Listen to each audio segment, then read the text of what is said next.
Oh, baby, we are live. Dynasty Roundtable, holiday season. Hope everybody had a great Christmas. Matt Babbage is off tonight, but it's okay because we have Tyler Kneable filling in the shoes, the big shoes of Matt Babbage. So, how you doing tonight, Tyler? They're impossible shoes to fill. I don't think I'll be able to do it, but we're going to power through. I'm doing great, ready to dive into some Dynasty-centered content, baby. Yeah, we're going to give you our Dynasty. Actually, I'm going to present my Dynasty buys. We have 15, maybe 16 players that I've identified as targets in the offseason. So even if you don't have a championship game this week, we've got you covered there. Preparation for 2024. And then we're going to get into some 2024 rookies as well to figure out, is this class as good as we think it's going to be, which I think is going to be pretty good? And who are some of our favorite players in the class? And all of that starts right now.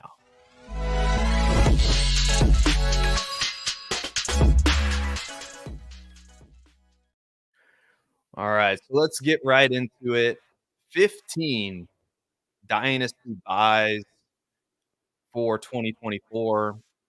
And I'll let everybody in on a secret. Half of this is already published. You can go to PlayerProfiler.com. Articles in the article section, you can see my 7 wide receiver targets to buy in the offseason. So we're gonna start with the running backs, and I'll say caveat at the very beginning of this conversation. The way I build my dynasty teams is the running back is the cherry on top of the sundae. It's the last piece of the puzzle for me. So trading for running backs, even talking about trading for running backs, makes me a little bit uncomfortable, but I still feel pretty confident that these running backs, if you need a running back in the offseason, these are some pretty good targets to trade for. And the first one that I want to talk about is Jaylen Warren. And Jaylen Warren for the Steelers, number 6 in targets amongst running backs, despite ranking number 35 in snap share. We all know he was sharing a backfield with Najee Harris. But if that snap share goes up, he's a solid RB2. I mean, he was number 6 in true yards per carry this year, number 1 in juke rate, number 3 in breakaway run rate, number 7 in yards created, number 7 in evaded tackles amongst running backs. And if you compare him to Najee Harris and those metrics, it's really not close. So what do you think? Is Jaylen Warren a good dynasty buy, Tyler? I think he is, because I remember in the beginning of the offseason, I remember kind of look at the Najee Harris, like just for best ball, like this season. And you have to mention Jaylen Warren. And I remember thinking that in July, there's no way Jaylen Warren's going to take over Najee Harris. They spent a first round draft pick on this guy. He was unbelievable in his first year in the league. I think he was like the RB3 or RB4 overall, something like that. And then this year, Jaylen Warren comes out. What was he? An undrafted free agent, I think, or very late round pick, something like that. And he comes out and he takes the spot from Najee Harris, Alabama, first round pick, has already flashed in the league, and he just takes a spot because Mike Tomlin doesn't care who you are. He wants to keep that playoff, that winning record. He wants to keep that on his resume. So I think it just really, Jaylen Warren is the best back in Pittsburgh. And I think if the offense just gets any better and we see Jaylen Warren get more carries, I mean, maybe they even move on from Najee Harris sometime in the upcoming future. They're definitely not going to pick up his 5th-year option. There's no shot they're going to pick up his 5th-year option. So I really like Jaylen Warren. If we can see the offense get a little bit better, I think it's the only concern you have right now, is it's not a good offense. I don't think Kenny Pickett's the answer. Maybe Mason Rudolph is the answer the way they played last week. Probably not long term, but it should be interesting to see how the offense comes along in Pittsburgh. But Jaylen Warren as a talent is definitely a guy I'd want on my roster. What do you think you could like? What's the price you're willing to pay for a guy like Jaylen Warren? I think for me, he would probably have to be in a package of players, because I don't think a 2024 second rookie pick gets it done at this point, because I think enough people see this coming that Jaylen Warren, I think he's got the upside to be an Austin Eckler light type of player. I'm not saying he's going to be Austin Eckler, but I think he's got the potential, especially with the targets. And that's why I warned everybody against Najee Harris, because Najee Harris's rookie year, he was really, really good, led all of running backs in targets. Now Jaylen Warren is now taking some of those targets away, so that limits very severely the upside of Najee Harris. And honestly, like all those metrics I laid out, I just think Jaylen Warren, we have enough of a sample size now that he's the better running back out of the two. So he's in that weird spot where I don't think I'd pay a first for him, but I think he's more valuable than a second. So if you threw maybe a second plus a prospect, like a nice prospect to go get Jaylen Warren, I would be maybe a second, maybe 2 seconds. I don't know. What do you think of it? Like, it's somewhere in there is where his value is. And I think he's always going to have a role on this offense. Like, I don't know why they draft a running back. This running back class is not very good in 2024. I don't know why they would sign a free agent. I think this is pretty locked in running back situation for 2024, which is why I feel pretty confident in trading for him. I would 100% agree. I don't see how they draft a running. Like maybe they draft a guy in the 6th or 7th round, maybe a guy they just like. But you already got 2 running backs here, and Najee Harris, like he just kind of feels like an Ezekiel Elliott type role, maybe like toward the end in Dallas, where he's going to get a couple carries, he's going to get like the tough yardage, and he might still be their goal line back. But Jaylen Warren is kind of getting the high value touches that we always talk about, and getting the targets in the passing game, which is it does things for your fantasy team exponentially in if you're in a PPR format. So I like the Jaylen Warren buy. Quick question: who would you rather have? This guy flashed a little bit. I just thought of this off the top of my head. Jaylen Warren or Jameson Williams in a second? Oh, probably Jaylen Warren. I know Jameson Williams has got the tantalizing upside, and if you're in a PPR league, then that's a whole different conversation. Like it honestly, it kind of balances out because Jaylen Warren catches so many passes too out of the running back position. I think Jaylen Warren probably has more receptions by a lot than Jameson Williams this season. Yeah, for sure. So I do like that Detroit offense going forward. And normally, like I would value the wide receiver ahead of the running back, just the way I like to build my teams and figure out the running backs later. But I would probably go Jaylen Warren there just because I think he has a lot of upside still. I think there's still a lot of meat left on the bone with him. What about you? I think I love Jameson Williams, but I still think I'd go Jaylen Warren just on that side. Like I've had my love affair with Jameson Williams. It's over. Except I was actually at the game last week, Vikings Lions, and I just remember the big thing I remember seeing was, oh my God, like Jameson Williams, he's on like the field, like he is the wide receiver too now. He's not just like in the like obvious passing situations. Like they had him in a lot of the game. Like his snap share has gone exponentially up. So I think there might be something there. I hit the under on him in receiving yards. He hit it in like the first half. So that didn't feel good. So maybe Jameson Williams, I don't think he's going to live up to the 16th pick in the draft or something like that. I don't think he's going to live up to that in amongst those guys in that class. But I don't know. Maybe he could be like a sneaky, like, I don't know, wide receiver 3, maybe a better best ball play next year. But outside of that, I think Jaylen Warren's a guy. He's still young. He's in the Steelers offense, which it may not be great right now, but I don't think it's going to get any worse than it was, especially in the beginning of the season. So I'll take Jaylen Warren on that side. He's definitely a buy for me in Dynasty. So we're in lockstep on that one. All right. So next player we're going to talk about is next Dynasty buy for me, Tyjae Spears. Derrick Henry is scheduled to be an unrestricted free agent in 2024. And Spears is already eaten into Derrick Henry's workload. And again, like a lot of this evaluation to me is I'm looking at the 2024 class of running backs. And even if the Titans decide to draft a running back, let's say on day 2, because I don't know how they would draft one on day 1. I think that would be an atrocious pick. I don't think there's a first round running back this year.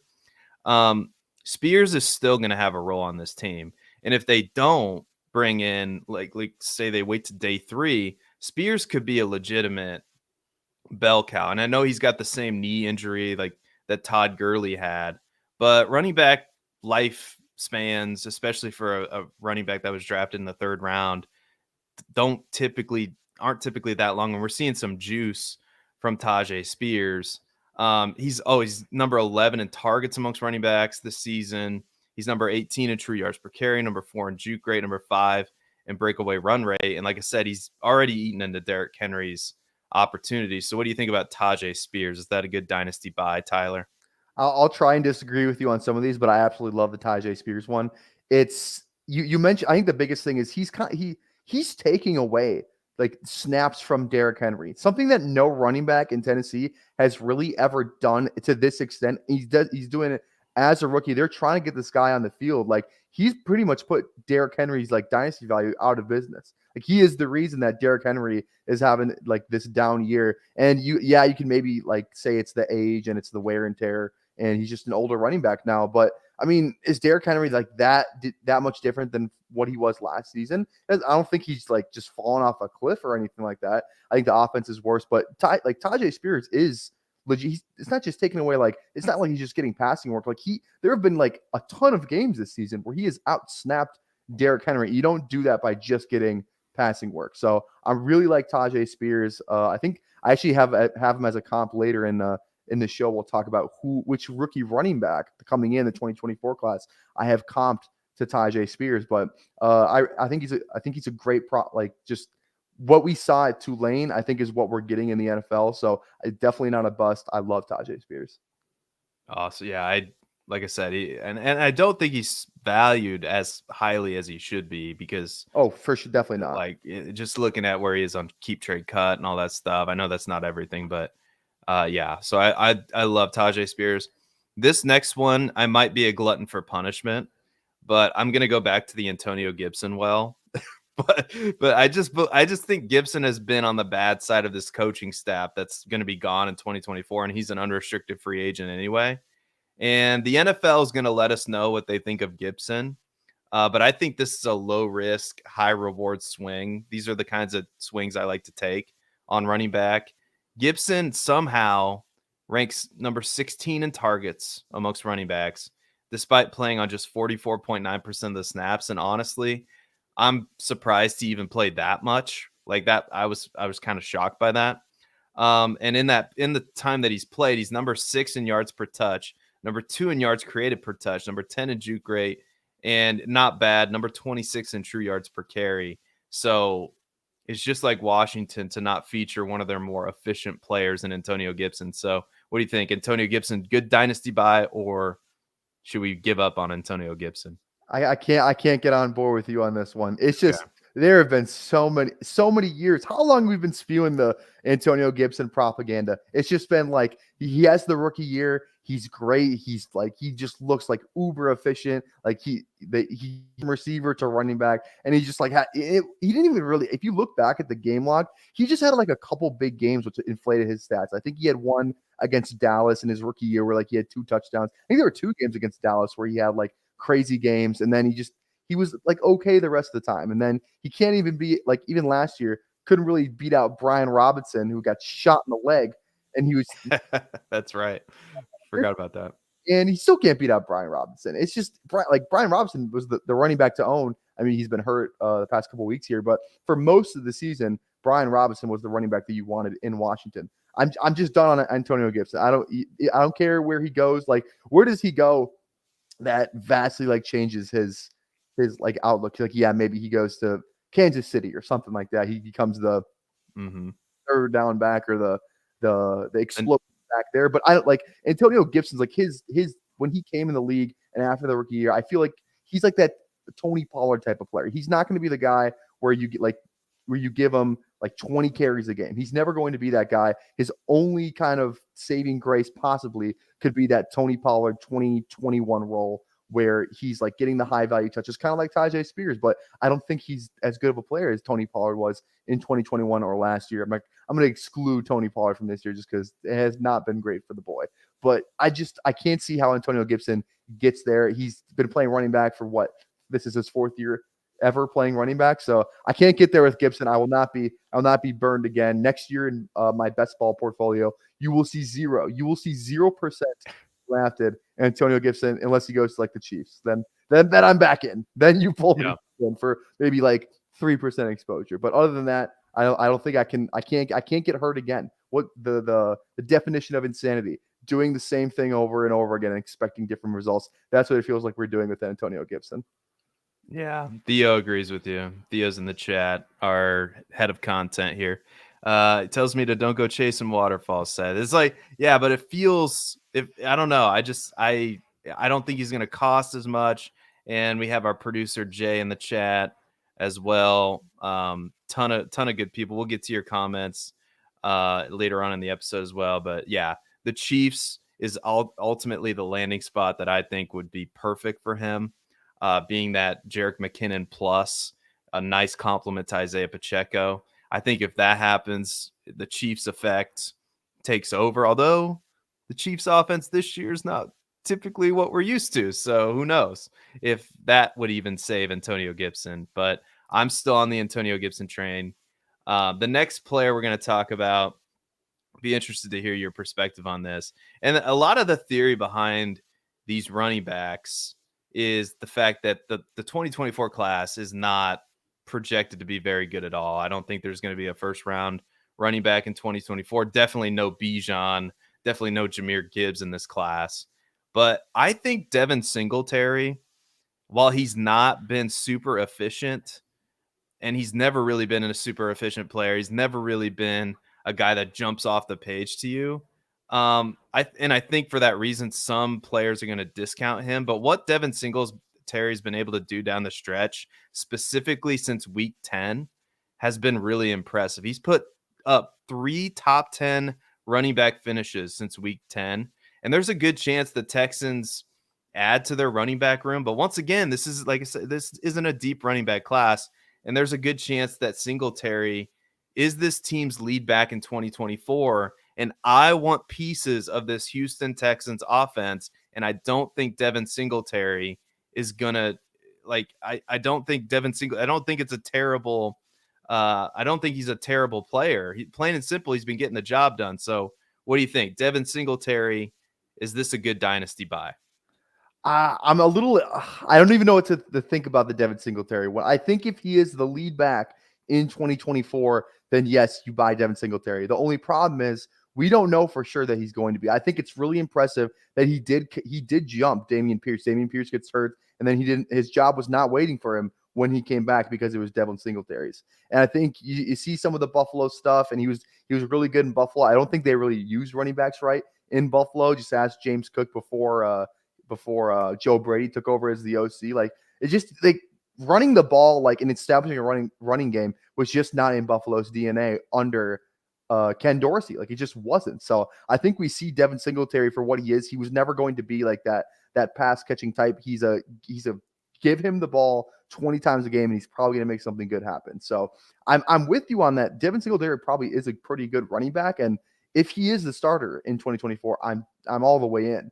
The only problem is how, like, it's almost like Dameon Pierce from last season. Like, I know they kind of inherited Dameon Pierce, but everyone was talking about, like, the draft capital doesn't matter. Like, this guy, he's good at football, but then obviously it kind of did matter. So I feel like they might bring somebody in, like they might draft somebody or bring somebody. Like, there's a ton of free agent running backs this upcoming free agent cycle. So it scares me to, like, go out and buy him now. Like, maybe that's where you just kind of take a chance. Like, it's not going to cost much to get Devin Singletary, which is the good thing. So maybe if you can kind of just get him as like a throw in a separate deal, like kind of like you ever see, like in Django when he's like, you gotta if you want to buy the horse, you have to say you got to buy the farm first. So it's just one of those things where maybe you kind of Trojan horse it, just be like, maybe I'm looking at who's a name? I'm looking at Garrett Wilson on your roster, and you make a deal and like, oh, just throw in Devin Singletary, something like that, or you don't let them know your true intentions, because then they're going to try and drive up the price. So I like Devin Singletary. I think he's a good player, but it's just the job security is the thing that scares me. I think what you said is really, really astute. Like, I think having him on your radar, I think, because there's a real chance that he's the starting running back for the Texans in 2024. Just based on, like, yeah, they could go sign a free agent, I guess. That's probably the biggest threat to his job. Maybe they draft somebody. That's also a possibility. But I think getting him as a side piece in a deal where people aren't really focused or paying attention to Devin Singletary, if you're close in negotiation, he's not quite a throw-in, but he's pretty close to a throw-in type player in a bigger deal. Like, if it, like you said, if it involves Garrett Wilson or a player of that caliber, right, where you're making that trade. So I I think like I was not on the Devin Single train at all. I was on team Dameon Pierce. That turned out to be wrong. I'm willing to admit that I'm wrong here. And what I've seen from him has been really impressive. So he's definitely on my radar as a running back that I'm looking to add. Now, these next two players are more of buy high players. Like they've done really well this year. So I'm interested to hear what you think. And the next player I want to talk about is James Cook. James Cook is the RB11 on the season. He's the RB14 in fantasy points per game through 15 weeks. But there are just he's had a great season, but there's some players you just need to buy high on. Cook is 24 years old. It feels like Buffalo's figured out that, oh my God, we should probably use James Cook. He has over 1,000 rushing yards, over 400 receiving yards, despite being number 27 amongst running backs in snap share and number 20 amongst running backs and targets. And he's always going to have to fight the Josh Allen scramble. Like Josh Allen's going to run around. He's not going to be a quarterback that's going to target his running backs a ton. But I really believe the Bills are starting to realize that they need to rely on James Cook and the running game to fully unlock the offense. And I believe he's a top 10 dynasty running back easy. And I don't know if all dynasty gamers are there yet with James Cook. So what do you think? Is James Cook a good dynasty buy? I don't see why he wouldn't be, because you look at I talked about this on the takeaway TikToks. Go check out the Player Profiler TikToks on the TikTok platform. Basically, my premise was you need to start James Cook every single week, because after Ken Dorsey was out of there and they put Joe Brady as the OC, like Joe Brady's like, oh, this James Cook guy is pretty good. Maybe we should get him the ball. And that's exactly what they did. He had over, I think, 20 fantasy points PPR wise in, I think it was 3 or 4 straight games directly after Joe Brady became the offensive coordinator. I don't think that's a coincidence. This is also the same offensive coordinator. He was there with Joe Burrow at LSU and the Jamar Chase, like that crazy year.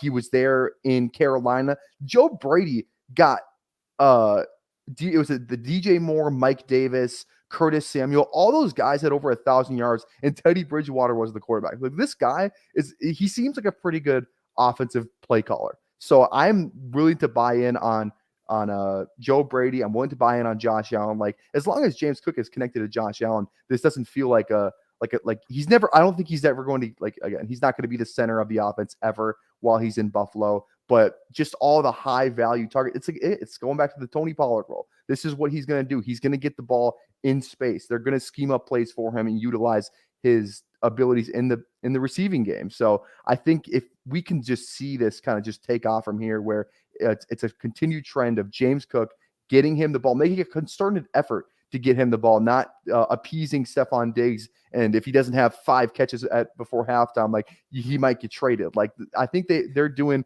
right by the team, and doing right by the team is getting James Cook the ball, because we've seen what he's been able to do since Joe Brady took over as the OC.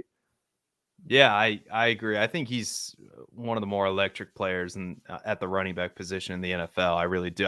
I think there's, like we talked with Jalen Warren, like there's even more potential for growth in his usage.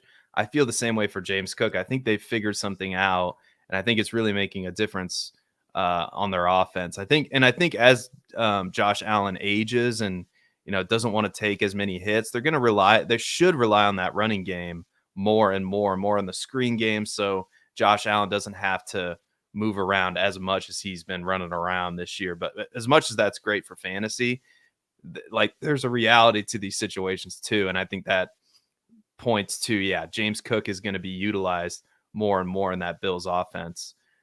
The next player, this might not be popular. I'm probably going to have to fight some people in the chat, but I think Kyren Williams is a buy, and I'll tell you why. Cody Carpentier dropped this stat on me the other day when I was on his executive show, which, by the way, if you're not subscribed to the executives on YouTube, you should be. So go do that right after this show, right after you're done watching this. He said that when the Rams have Kyren Williams, Cooper Kupp, and Puka Nacua on the field at the same time, they are averaging 6.6 yards per play, and that's the best in the NFL. With those when all of those guys are on the field, that's better than Miami, who was the best in that particular statistic in the NFL. So Kyren Williams, he's number 9 in true yards per carry, number 12 in yards per touch, number 8 in juke rate, number 8 in evaded tackles. He's getting targeted out of the backfield. Again, this isn't a loaded 2024 rookie class.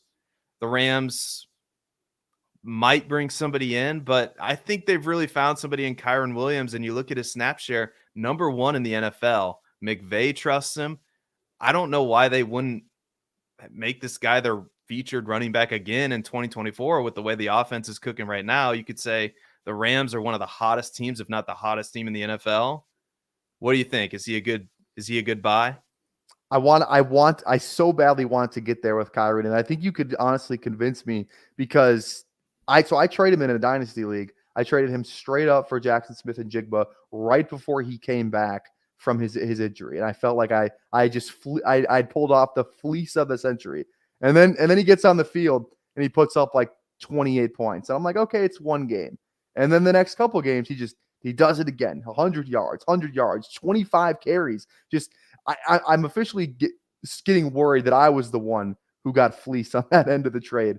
And it's kind of like, it's like the Devin Singletary thing too, where if they draft somebody, if they bring somebody in, but man, just watching that Thursday night football game, like they really love this guy. It doesn't feel like a Jay Ajayi situation. It doesn't feel like maybe like a Jordan Howard situation. Like he looks like the guy in Buffalo and they like, just go to the Eagles. We don't want you here anymore kind of thing. So I like, it feels too like, it just feels like it's too good to be true. And maybe it's not. Maybe this is like Kyren Williams is just like the next mid-round running back who like an Aaron Jones type of situation where he is a mid-round, he's a day 3 pick, but he sticks around and he's the running back of the future for the Rams, like Aaron Jones was for the Packers. So I think I'm officially worried that I got fleeced, and I think the likelihood that he is the guy next year is a lot more likely than him not being the guy.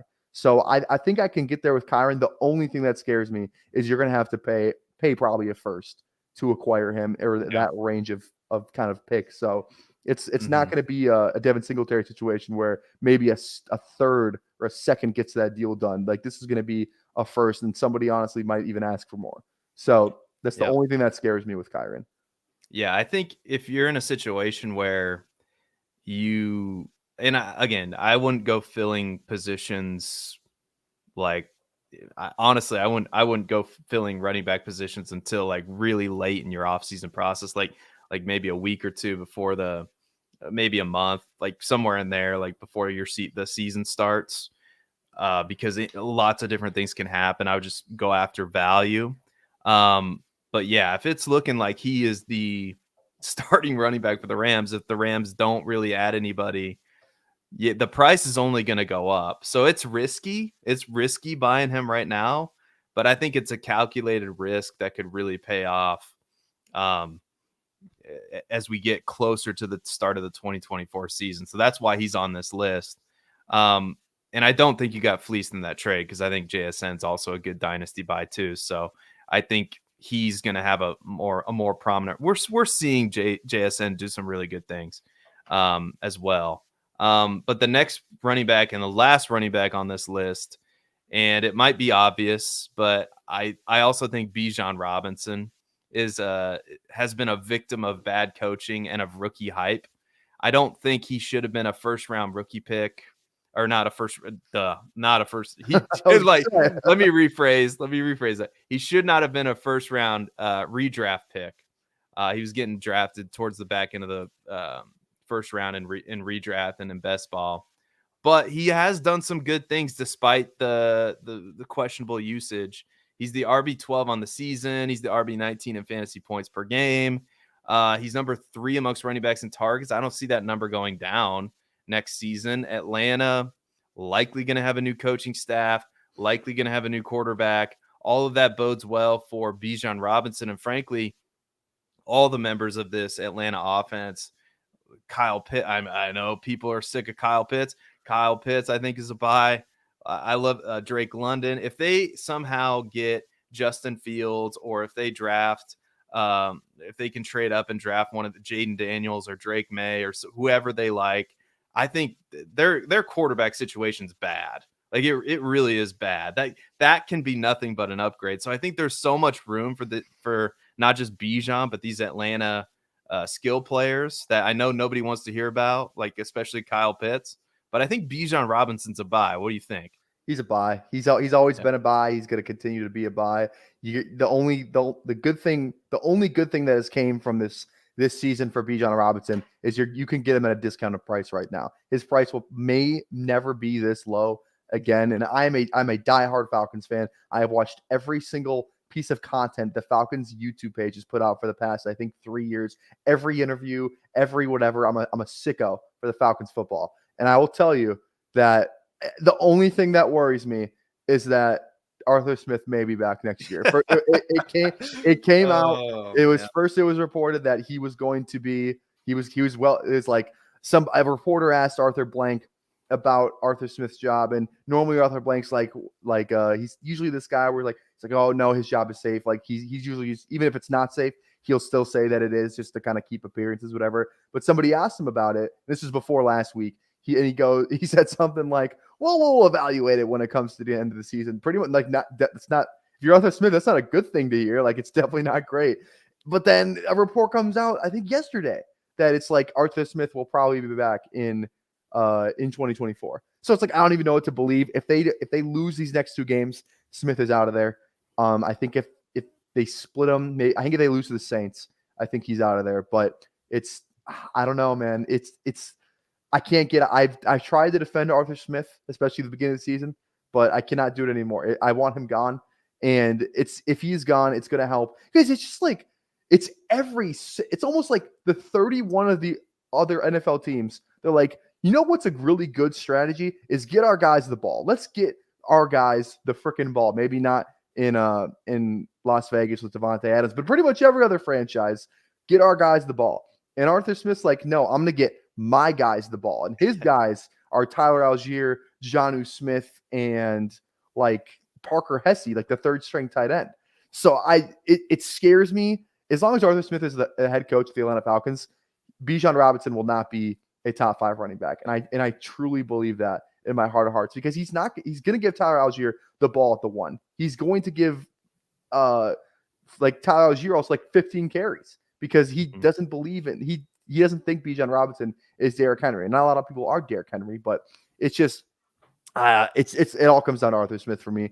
But I actually just don't think Smith is a good coach. So he's going to be gone sooner rather than later. If it's not this year and it's next year, and even if Smith is back, the quarterback play is going to be significantly better. They could bring in, I don't even know who they could bring in, but they're probably going to be better than Ritter and Heineke and whatever. So I think Bijan, that's all. They all goes to say Bijan Robinson is still a buy. I think you can get him for like, I think you might be able to pull off Bijan Robinson for like the 103 or the 104 in a startup now. Maybe, but in a startup, in a startup, or maybe not in the rookie draft. Depends. But it just like feels like I'm in really casual leagues, so maybe not like sharp leagues. Like I'm just leagues with my friends. But if you're in like dynasty leagues with your friends, like all everyone talks about is how much Bijan Robinson is getting treated like this. So I don't think someone would go out like and give him. I think some people might be more willing to cut bait with him than you realize in more casual leagues. I'm not in a lot of like competitive leagues. In casual leagues, if you're just with your high school buddies or college buddies, I think it's a lot more likely that they're just going to be like, oh, Bijan. All they hear is Bijan Robinson, Arthur Smith. It's no bueno. So I still think he's a buy, but yeah, that's kind of where I stand on the topic. Yeah, and you're like in Dynasty, you're in competitive best ball. Like you're all competitive. All up in I'm more in ball. Dynasty. Like in Dynasty, like what you're talking about. Tyler, like I don't want that to get misconstrued because I can see somebody in the chat right now like, oh, he only plays with his friends and non-competitive leagues. No, Tyler's a very competitive, like plays in a ton of best ball leagues, a ton of redraft. Like you're a very, very top-notch fantasy player. Just in Dynasty, you're just more casual. So I just want to clarify that. So we'll go through these these wide receivers a little bit quicker. We already talked about Drake London. He's on my list too. But another wide receiver on my list. It's kind of risky, but I kind of like it. He's due to be a unrestricted free agent. in 2024. He's just 26 years old. He's got speed to burn. Marquise Brown for Arizona. And I know a lot of people think, oh, Arizona's going to have some cap space. They trade a first round pick for him, but that was the old regime. That was Steve Keim. That wasn't the Monty Austinfort era. And if you just go by expected fantasy points, Brown should have been the wide receiver 19 in fantasy points per game. And currently he ranks as the wide receiver 41 overall and the wide receiver 50 in fantasy points per game. So what do you think? Good buy or not a good buy? Oh, I'm definitely I'm back. I've always been on a Marquise Brown. He was like one of my flag plant players in the preseason, because when you look at there was a stretch of games last season with Kyler Murray where he was like the wide receiver 9 through I think 6 or 7 games before he had like an 8-week injury or something like that. And he flashed immense talent. Like the other guys in that category of like, it was a long sample size. It was guys like Jamar Chase, Justin Jefferson, Cooper Kupp. Like he was in elite company. And just for some reason this season, it hasn't really came to fruition. I think that's a product of a different play caller, different coaching staff. Cliff Kingsbury was kind of like he kind of ran like a collegey offense where it was good when you had the talent, but when you have to like actually scheme up something, maybe not as great. So I think Marquise Brown can be like still a guy on a different team. I don't know if Arizona is the best place for him. I think a team that can utilize him right, kind of use him more as like a really good field stretcher, kind of like how we saw in Baltimore, where he wasn't like this 10 targets a game guy. He was like 6-7 targets a game, but like he's gonna have a lot of air yards on his resume. I think that's more of his role, where it's like I think he could be like a better version, like hopefully a more reliable version of like a Gabe Davis, like somebody who booms, but maybe not. He's not going to be consistent, but he's going to give you some big boom weeks. I don't think Marquise Brown would go like 0 catches. I don't think Marquise Brown will go 0 catches like every other game in the Bills offense like Gabe Davis would. But I think he still has elite speed. You mentioned it. And yeah, just on a different team, I could see him doing something really great. And again, it's not going to take a lot to get Marquise Brown. You might be able to get Marquise Brown for like a mid-second. I think I think you nailed it. I think that's the price. And at that price, I'm willing to pay it, especially if he's an unrestricted free agent and there's this team in Kansas City that needs a burner like Marquise Brown. That's a good call there, Jay. I like that a lot. All right. So this next one, people are going to, so I wrote this article, like these are taken from the article I wrote, which you can go check out on playerprofiler.com. This was published last week. And this player had a blow-up week. Of course, I say go buy him. He has a blow-up week the next week. George Pickens.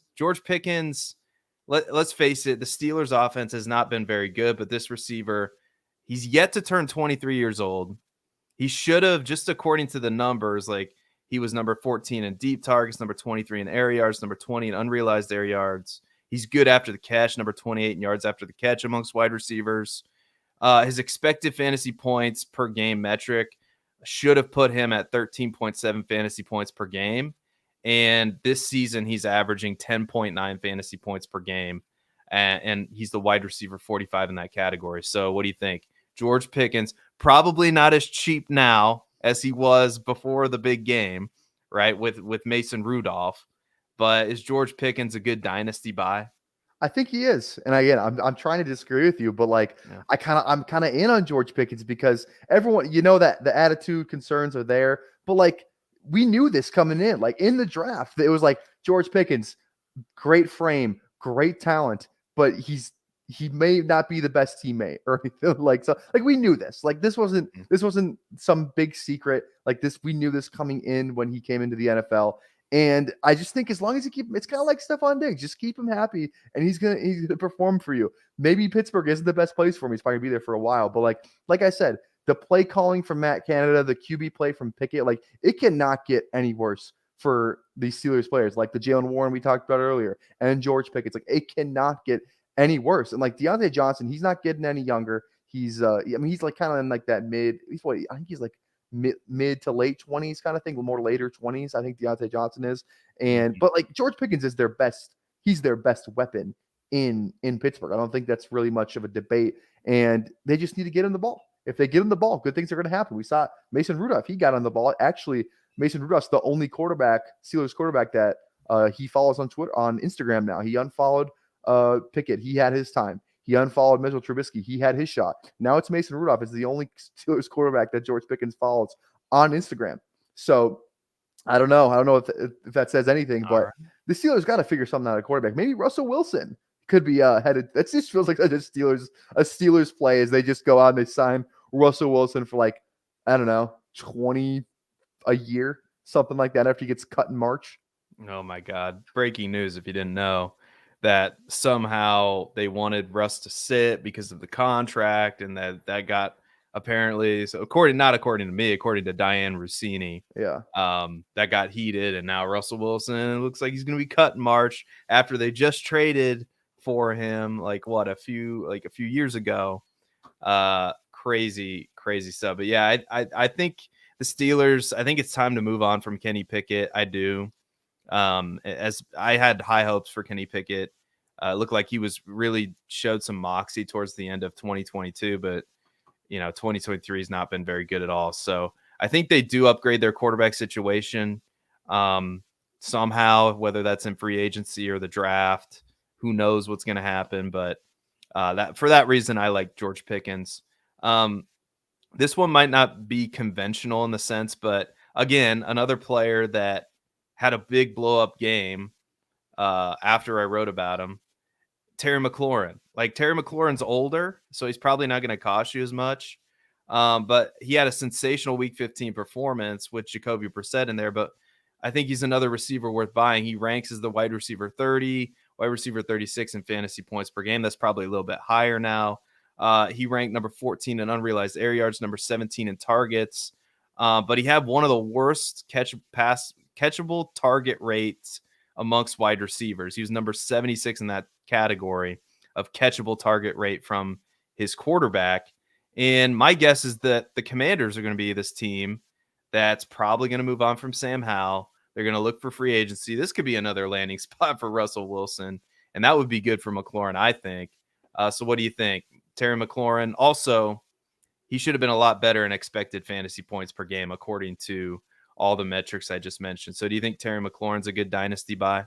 It's the same year. It's the same problem for Terry McLaurin. He just cannot seem to just do it consistently. It's probably not, most of it's not his fault. It's the quarterback play. But even when Sam Howell, remember when Sam Howell led the league in passing yards, or he was top 3 passing, all these passing stats. Even then, Terry McLaurin wasn't lighting the world on fire like you think he would, which kind of surprised me because it was one of the TikToks I made in the middle of the season where he Sam Howell's having good performances, but Terry McLaurin for the most part still nowhere to be found. So it's kind of a curious case of maybe I can't even explain. Curtis Samuel's kind of a guy where it's oh, maybe Curtis Samuel's the number 1 wide receiver in Washington, which it's probably not true overall, but it felt like that way for a couple weeks there. It's just it's kind of it's same team, Antonio Gibson. We keep waiting for it year after year, and it just never comes. And I'm not even necessarily saying that you're wrong, that he's not a buy. I just don't know if I personally could get hurt by Terry McLaurin again, because it's the same story. And even if Howell doesn't appear to be the guy, I mean, they just benched him. Brissett's obviously not going to be the guy. And the 2 touchdowns that he got last week were late game, total garbage time touchdowns. Actually, almost. I think they almost ended up coming back, I guess, but it just felt like they were just chucking stuff up, and McLaurin was coming down with it, which is why we get just teased by the talent. But I don't know. Even if they do get another quarterback, they're going to have a pretty good draft pick, seemingly.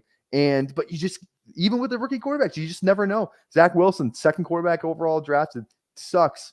Same thing. You could say Trey Lance, same thing. Even Justin Fields, no offense, not that good, not whatever. But I don't know. I don't know if bringing in a rookie quarterback is just going to drastically change the outlook for McLaurin. Maybe Eric Bieniemy just believes in spreading the ball around, and he just doesn't feel like Terry McLaurin's that alpha wide receiver. Even though we kind of wanted him to be, we kind of put that title on him before he was really ready for it.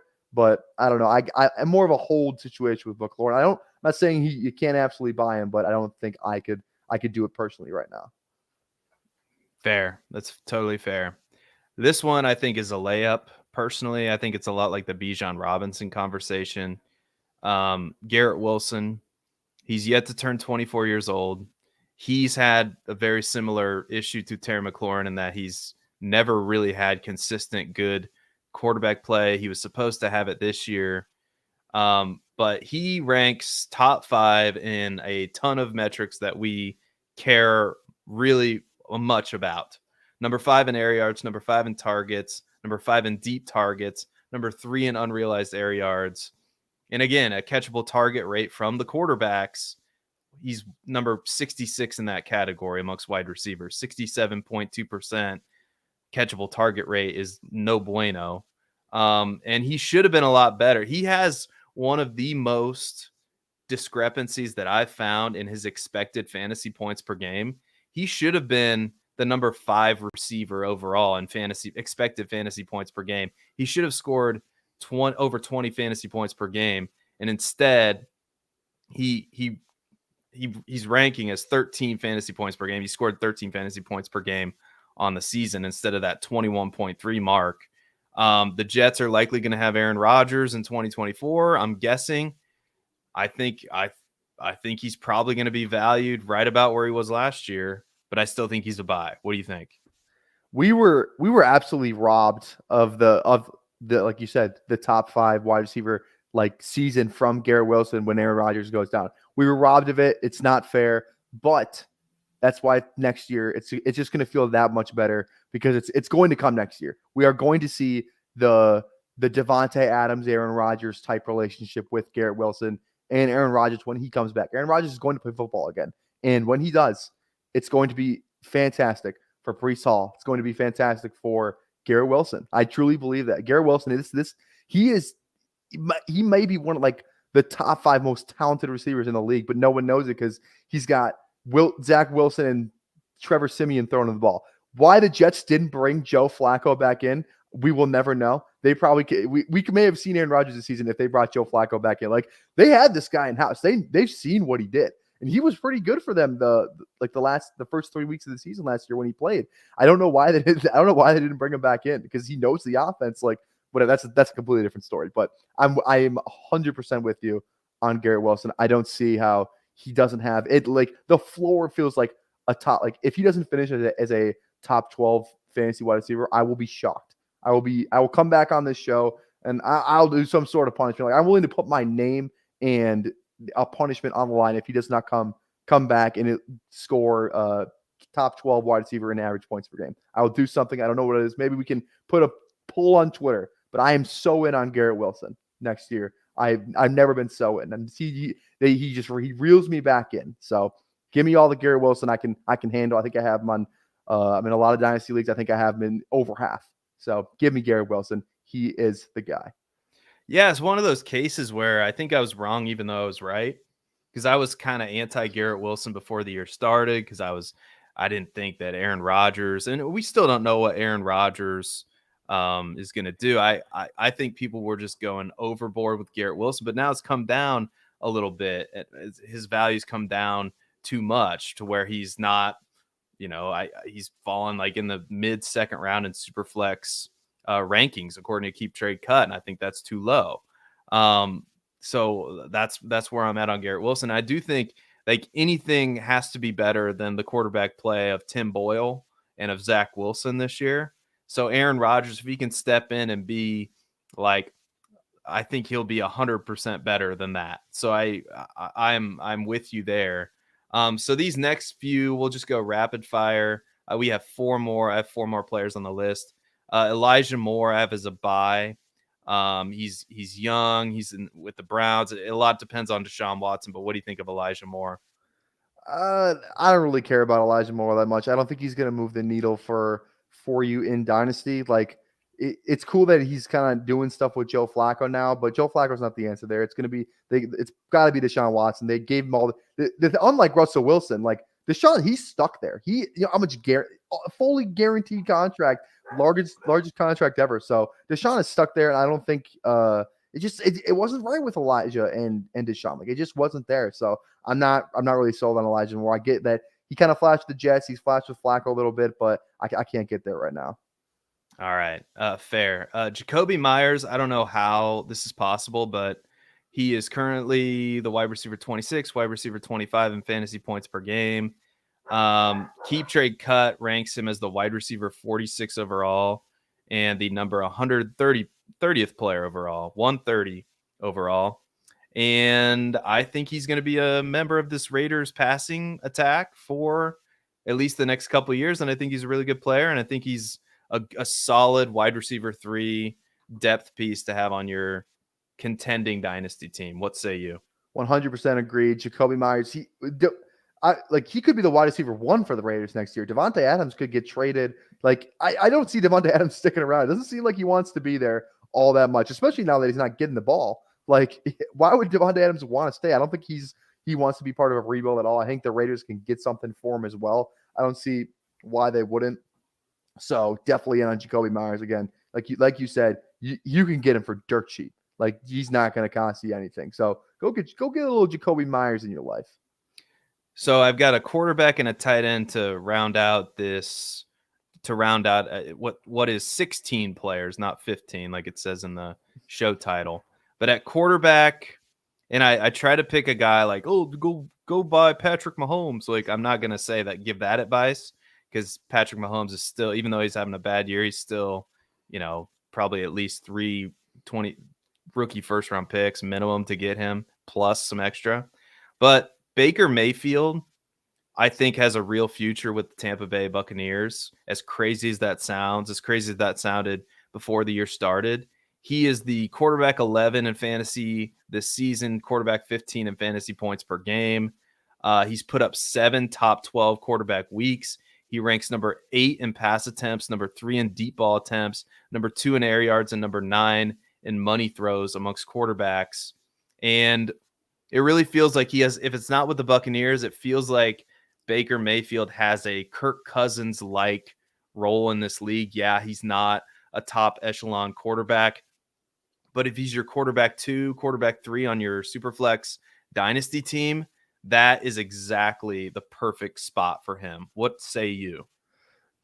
He's the Geno Smith of this year, right? Like, he has to be. Everyone wrote him off. He can't get it done in Cleveland, goes to Carolina, can't get it done there. He's with the Rams, doesn't look great. And then I think the thought from the Buccaneers is like, all right, we want to be bad. We're going to be bad next year. Let's just get a quarterback, kind of just, he's a veteran. Like, we'll pay him nothing and we'll be bad, and we'll get Caleb Williams. Like, before the season started, it was like Caleb Williams to the Bucs propaganda. And now the Bucs are probably going to get in the playoffs, maybe not with a great record, but they're still probably going to get in the playoffs.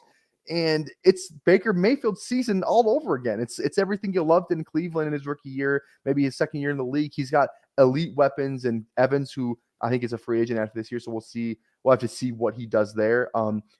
Chris Godwin is still going to be there. Trey Palmer doesn't look like a bad player either. So I feel like he's got to be a buy, because if he just has a job next year and he's got good weapons around him, whether it's with the Buccaneers or maybe, I don't know, maybe he goes to Atlanta. I could see Baker Mayfield maybe lighting it up in Atlanta, it just feels like one of those things where if he just has the weapons around him, like, he just can't carry a team. He couldn't carry it in Carolina. He couldn't carry it with the Browns. They didn't have anybody good.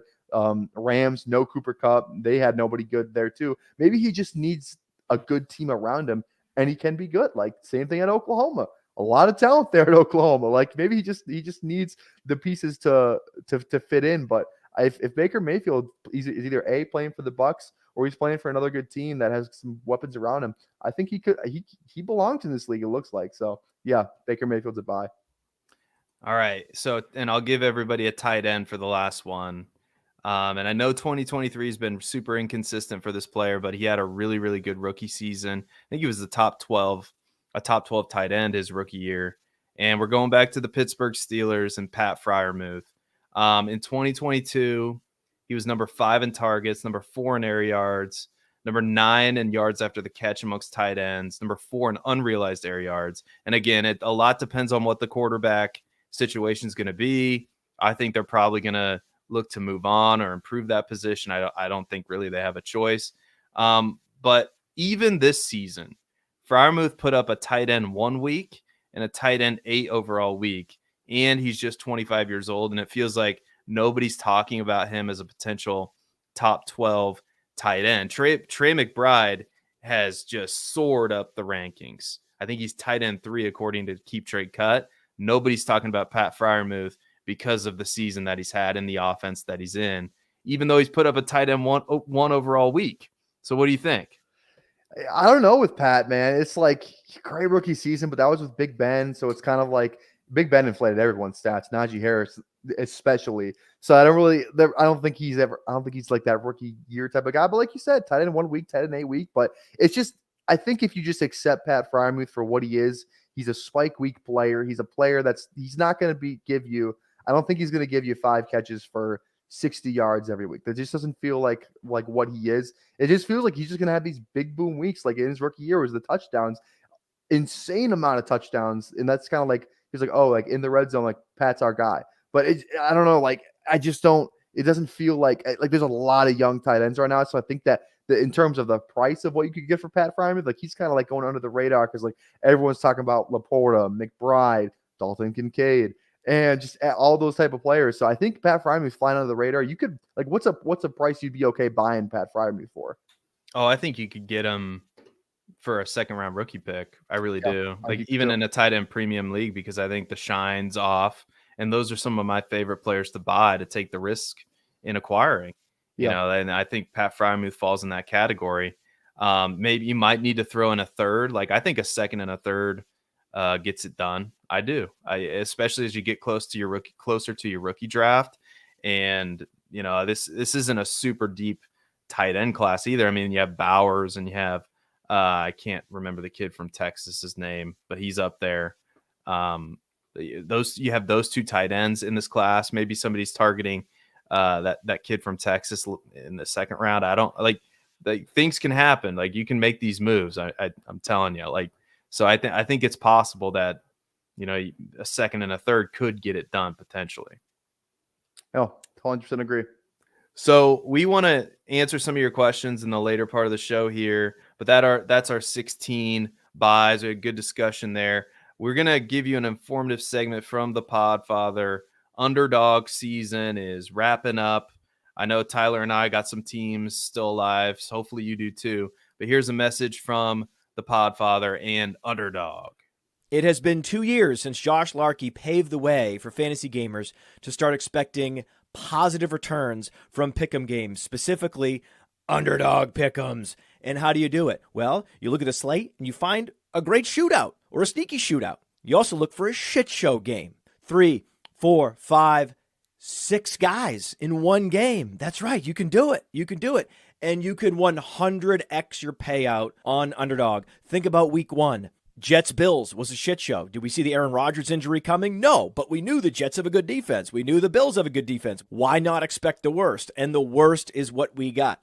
So if you had gone Dalvin Cook less than, Garrett Wilson less than, Aaron Rodgers less than, Josh Allen less than, Gabriel Davis less than, boom, boom, boom, boom, boom, boom, boom, you can go 6 for 6. Same thing in week 2. Oh, week 2. Oh, sneaky shootout there in Philadelphia. Minnesota's going to be in comeback mode, so we'll go Cousins, Jefferson, Hawkinson, more than. Madison, less than. But also, Swift, more than. Boom, boom, boom, boom, boom, boom, boom, boom. That's how you do it with the Underdog Pick'ems, and you use promo code Underworld to get a 100% instant deposit match up to $100. You put in $100, Underdog matches that deposit up to $100 with promo code Underworld. Go start picking. All right, we are back on the Dynasty Roundtable. We're going to get to the 2024 rookie discussion here in a minute, but I do want to talk about the Dynasty Warzone, one of my favorite shows, Memphis Young, Jerry Sinclair. You have to check it out. Thursdays, 5 p.m. Be alert, too, for changes in programming because we are shifting here at Player Profiler from the regular season to the off season. So that's going to change some things. Some shows are going to, you know, some shows there's no point in doing them because they were regular season shows anymore. And there's going to be some new shows coming out and some times, like the times are going to change. So just be alert. Some changes are coming, but the Dynasty Warzone for now is 5 p.m. Central Time, Thursday. So tomorrow, you got to go check that out. Memphis and Jerry are some of the top Dynasty minds in the business, and I love talking to him, Dynasty. So we got some questions in the chat. Want to hit these real quick. Would you rather buy Warren at his price or Roschon Johnson? That's another good one. Yeah, I think it's got to be. I'm going with the production, what we've seen. I think I got to go Jaylen Warren. Just Chicago. It's so many guys there. Maybe not the best offense. We don't know what it's going to look like next season. Maybe Caleb Williams is good, but I feel like the last month of the college season was kind of like maybe Caleb Williams isn't Mahomes. I think the people who had a brain are like, let's not compare him to Mahomes. He hasn't played it down in the NFL, but it's just like one of those things where I don't know. It almost becomes he is Mahomes, he is Mahomes, he is Mahomes. Oh, he's not in the college football playoff. Caleb Williams sucks. So to bring back to Chicago, I think I go Jaylen Warren there. I go Jaylen Warren too. I won't get into the whole Bears quarterback debate because there's a real chance Carolina's playing a lot better. It's a real chance the Bears don't have the number one overall pick. Don't want to jinx yourself. Well, yeah, there's that, and I don't know. I would draft Caleb Williams personally. I would reset the clock because you can't. The financials are going to come into this, and it all depends on what they're going to do with the coach. And I'm sure the new coach is going to have input. Anyway, it's a whole show for another time. But it is a huge, massive debate in Bears land right now. Justin Fields, do we keep Justin Fields or do we draft Caleb Williams? And again, we don't have the number one pick locked down yet, so let's not count our chickens before we get there. Matty Goner, hopefully I'm saying that right. He said, let's talk Kendre Miller. Alvin gets moved most likely. What do you think? Where you at on Kendre Miller these days? Oh my God, I loved Kendre Miller. He's one of my most drafted players in best ball this season. Not working out great for that huge bag I was holding, but I think it's a little concerning that he hasn't even taken over Jamal Williams' spot. Who is what? Has Jamal Williams scored a touchdown this year? I think I might have to go back and check. He might have one, but I can never recall Jamal Williams doing anything of merit in this season other than maybe pass blocking for Derek Carr, who's terrible quarterback. Put Russell Wilson in New Orleans, little role switch between him and Sean Payton. That's neither here nor there. All I'm saying, I loved Kendre Miller coming out. There's still hope for him, but if you can't give up, don't trade anything more than a mid-third for Kendre Miller because we haven't seen anything from him in the league yet. So, yeah, he has not played since week 9. Yeah, not great. I don't have any stats for him, and he hasn't really gotten much opportunities. In week 5, he got 12 carries, and he was the RB 16 on the week. So we did see that flash. He had 4 targets, 4 receptions. But again, Alvin Kamara is going to be on the Saints next year. He is he has a $29 million cap hit next season. So I doubt they cut him. Or no. He's beyond. He's there's a potential out. $17 million in dead cap if they cut him.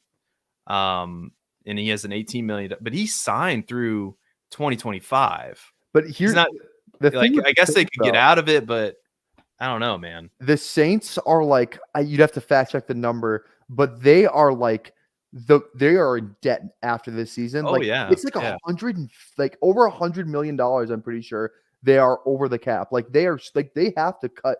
They have to eat a lot of money next year regardless. So it's just whether or not who they want to keep around. I could definitely see them moving on at a position that the NFL absolutely hates at running back. So I think Kamara is definitely a cut candidate. Just in turn, or maybe they trade him instead too, just because he's still playing good football right now. At least get something for him. I don't think you're going to get anything for maybe some of the other older guys that they would have to cut. So they're going to have to. Their rosters look entirely different next year. They're not going to have any money to sign anybody. So maybe this is if Kamara is gone, like I said, they're not going to have the money to sign anybody. They already paid Jamal Williams. They're not going to sign anybody in free agency at the running back position. I don't think. The only worry is that they would draft a running back, but they already drafted a running back in the 3rd round with Kendre Miller. So it doesn't feel like they're going to draft one either. So if Kamara is gone, Kendre Miller has the opportunity should be there for him to snatch that role from Jamal Williams. If he can't snatch it from Jamal Williams, then it was never meant to be. But I like the odds that he could do it if Kamara is moved. This Alvin Kamara contract is bonkers, dude. They signed him in not to get too off topic with this. They signed him in 2020 to a 5-year, $75 million deal with $33 million guaranteed for a running back. They signed everybody, man. Oh my God, signed everybody. Like, that's a horrible contract. Like Alvin Kamara, I love you. I'm happy you got paid. Yeah, but damn, that's a lot of money to be paying a running back. So I don't know if they want to trade him. It's still a $17 million dead cap hit. So yeah, but at least you get something in return for rather than cutting him. Exactly. T. Higgins, what do you think is going to happen with T. Higgins? I mean, all the buzz is him to Carolina. Like, that's all everyone's been talking about. Like, the owner wants, like, where to get a receiver in here, all this stuff, and it's good for Bryce Young, good for T. Higgins if he does go there. Like, I think the most money is going to be in Carolina for him, but does he really want to go to Carolina is a completely different question. Like, what if the Chiefs go get T. Higgins? Like, I don't know how much. I don't think the Chiefs cap situation is all that great, but maybe they can make some moves. I don't know who they got. If they let Derek Jones go, just replace him with T. Higgins, get the money over there, or Chris Jones, not Derek Jones. Chris Jones, yeah. But, oh man, I would love to see him in a Bears uniform with, but Chris Jones. Like, I don't think there's any way you could let Chris Jones go. Like, you got to figure out how to keep him. They barely, because he's on a 1-year deal this year, right? They wouldn't sign him to a long-term deal. So maybe that deal just never gets done, and they spend that money on T. Higgins. Possibly. Well, thank you for your questions. We're going to talk briefly now about the 2024 rookie class to end the show. So the first question I have for you, Tyler, is with the college football season coming to a close, we're in bowl season now. Is the 2024 class still what we hyped it up to be? And I know a lot still depends on if some of these guys still officially like put their name in the NFL draft hat, right? Like, I don't think Marvin Harrison has yet. I could be wrong about that. One. That's the really scary one where it's like, please let him declare. I know, as a Bears fan, I want Marvin Harrison on the Bears so bad. But what do you think? Like, I guess a lot is still hanging in the balance, but I do think these guys are going to declare. I think Caleb Williams is going to be in the draft, and so will Marvin Harrison. I think a lot of this is going to shake out the way we think it ultimately was going to. So if that happens, what do you think of this class? I really like the class. Just from what we kind of hyped it up to be, most of it has stayed true. Like, I remember in 2022, everyone was hyping up the 23 draft class, and then the 22 draft class in terms of like top tier talent seemed to be better than last year. So it's one of those things where you think it's a bad class and it ends up being really good. Like, we just simply don't know until these players play. But in terms of if we do get all the big names in it, I really love it because it's a complete opposite in terms of like the way I like to play Dynasty. It's the exact same way you like to play Dynasty. Build around the receivers. Running back is the last thing that you need. So if you are a struggling team in Dynasty, you have one of these top picks.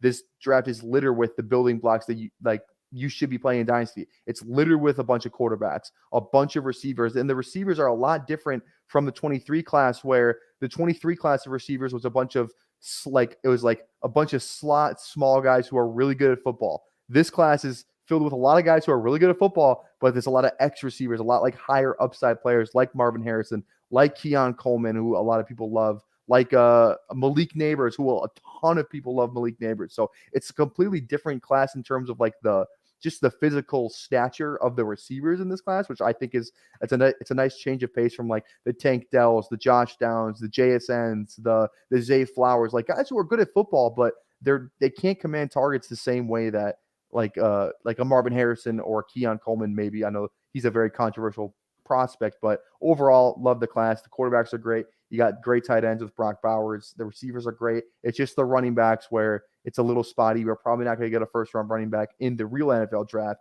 So that's kind of where it's like, if you absolutely love running backs, you love building around them. It's not. There's no Bijan. There's no Jahmyr Gibbs. There's none of those players in this class. But one of my guys, and we'll get to it later, is I think might surprise some people, and you actually have him on your list as well. So I'm excited. Oh, wow! All right. Yeah, we didn't plan that. Anthony says there was a bunch of slotty Pippins last year. Bringing back your Anthony. phrase. Shout out to Anthony in the chat. I agree with a lot of what you said, and I'm very early in the process of my evaluation of the 2024 class. Um, I looked at a lot of the 2022. I have to yet to dig into 2023 film. I love the wide receivers. It's hard not to, with Marvin Harrison Jr., Malik Neighbors, Roma Dunze, Emeka Egbuka at the top for me. At quarterback, I know everybody loves the quarterback um, position this year, and I think there's a lot of talent. But Caleb Williams is far and away, I think, the best quarterback in this class. If he decides to come out, I think he will, because I think he's going to be the number one pick. If not in Chicago, I think somebody trades up to that pick to take Caleb Williams. But I have my question marks about Drake May. I think Jaden Daniels holds onto the ball a long time. It really reminds me of Justin Fields, to be honest with you. Just kind of a different build of a player. Super talented. I'm not like Jaden Daniels could definitely come into the league and just light it up, but he holds onto the ball a long time. Super mobile, looks to take off a little bit too much for my taste. And I don't know if that's going to work in the NFL as well as it does in college. RB is weak, with Braylon Allen probably being the first running back taken, although I don't really love the 240-pound build, to be honest with you. I'm not in love with Braylon Allen. I know he's really, really young. A ton of potential, though. And then Brock Bowers, I think, is phenomenal. Like that as the top tight end of this class. He's going to be a top 10 pick in the draft. And Jatavian Sanders is the other guy that I really like from Texas, who I think is going to be really good, too. And I think he's going to be the tight end, too, in this class. But outside of that, I think tight end is very top heavy, very, very good at the top. But then once you get past that, it's not very deep. But wide receiver is very deep. Quarterback could be really good.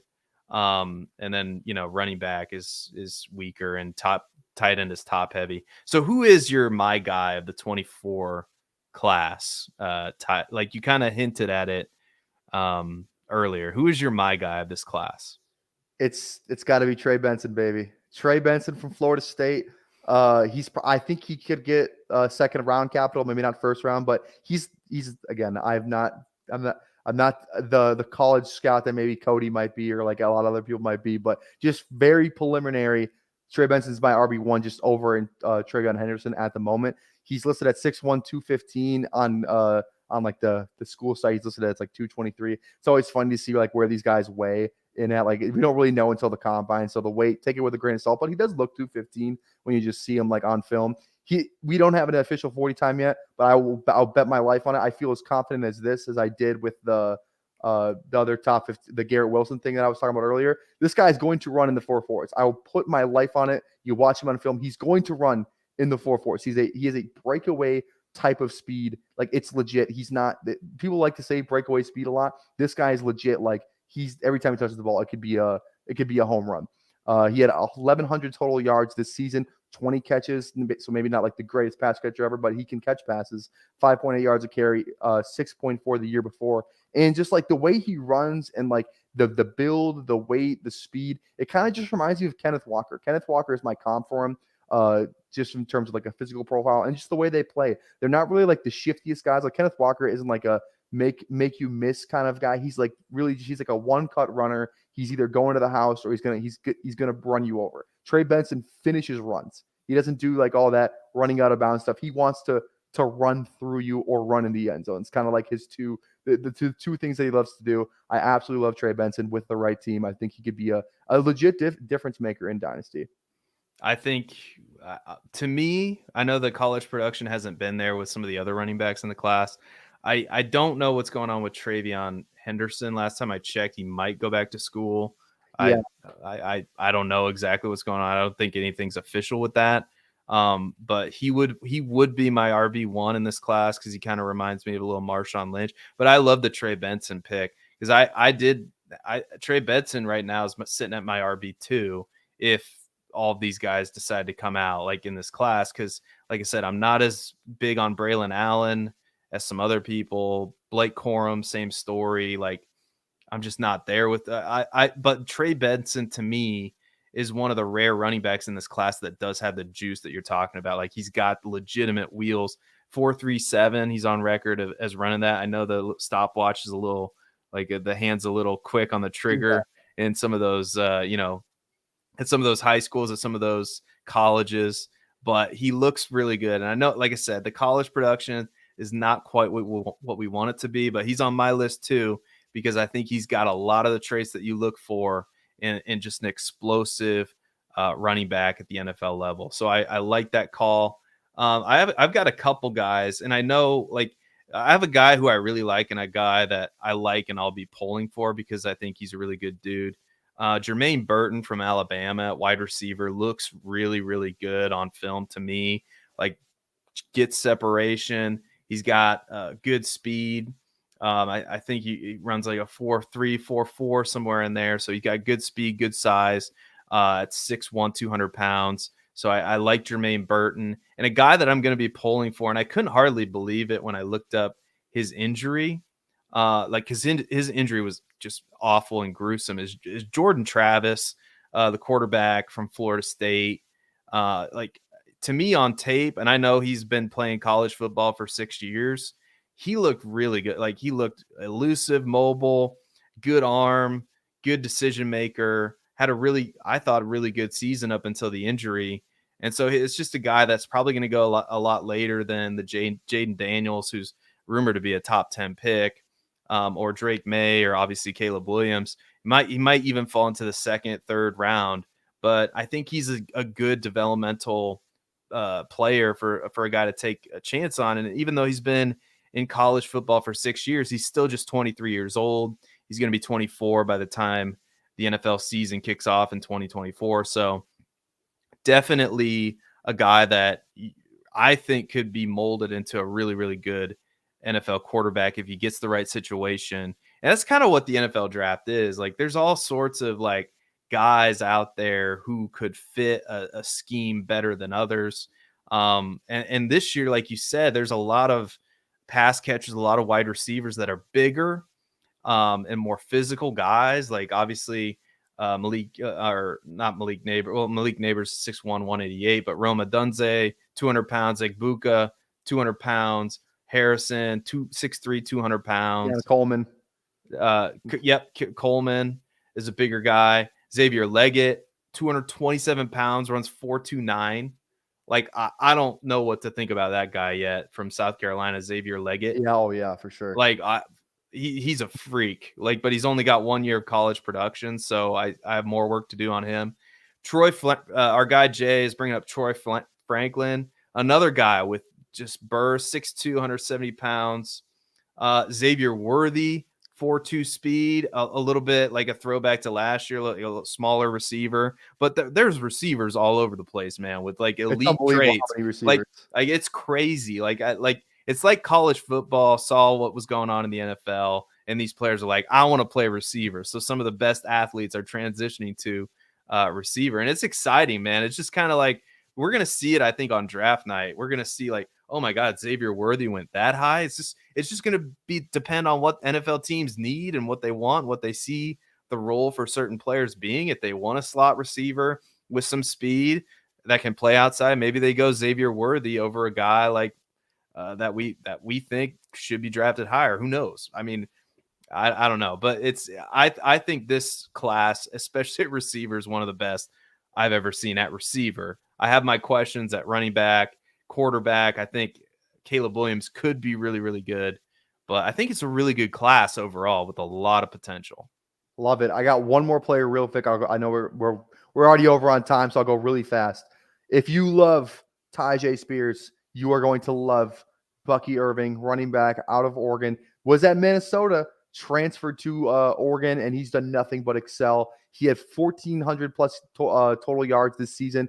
53 catches in 13 games is unbelievable. He's little Tyjae Spears. I can't think of a better comp than Tyjae Spears for Bucky Irving. He's explosive when he gets the ball in his hands, and he's going to be like one of those. If you love Tyjae Spears, like I said, Bucky Irving is your guy. He's the exact same player. Maybe a little bit more explosive. He's doing it in the Pac-12, not in the what conference is Tulane in? I don't even know. You would say that. I have no idea. The MAC, aren't they in the MAC? They might be. Is it? I don't know. I'm not even gonna guess because I don't know.